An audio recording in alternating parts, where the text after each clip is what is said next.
স্বাস্থ্যগত কারণ দেখিয়ে মেয়াদ শেষ হওয়ার 2 বছর আগেই পদত্যাগ করেছেন 22তম রাষ্ট্রপতি মোহাম্মদ শাহাবুদ্দিন। তবে তার পদত্যাগের পর স্বস্তি তো ফেরেইনি, বরং সদ্য সাবেক এই রাষ্ট্রপতিকে গ্রেফতার ও বিচারের মুখোমুখি করার দাবিতে তোলপাড় সৃষ্টি হয়েছে রাজনৈতিক অঙ্গনে।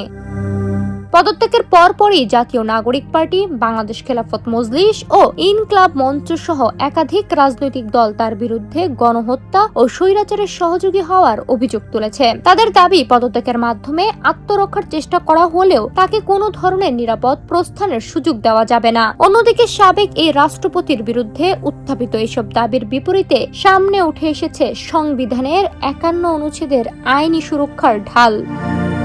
আইন বিশেষজ্ঞদের মতে সংবিধানে রাষ্ট্রপতির জন্য 2 ধরনের সুরক্ষার বিধান রাখা হয়েছে। দায়িত্ব পালনকালীন দেওয়া দাপ্তরিক সিদ্ধান্তের জন্য তিনি পদত্যাগের পরও আদালতের কাছে জবাবদিহি থেকে মুক্ত থাকবেন। তবে এই সাংবিধানিক সুরক্ষা সীমাহীন নয়। দাপ্তরিক পরিধির বাইরে সংগঠিত কোনো ফৌজদারি বা আমলযোগ্য অপরাধের অভিযোগ থাকলে পদত্যাগের পর তার বিরুদ্ধে আইনগত ব্যবস্থা নেওয়ার সুযোগ রয়েছে।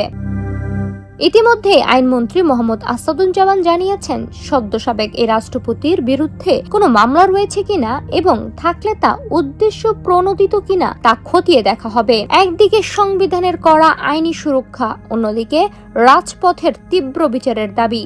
সব মিলিয়ে সাবেক রাষ্ট্রপতি মোহাম্মদ শাহাবুদ্দিনকে কেন্দ্র করে তৈরি হওয়া এই বহুমাত্রিক জটিলতা শেষ পর্যন্ত কোন মোড় নেয় সেদিকে এখন তীক্ষ্ণ নজর সবার। ডেস্ক রিপোর্ট, সোনালী নিউজ।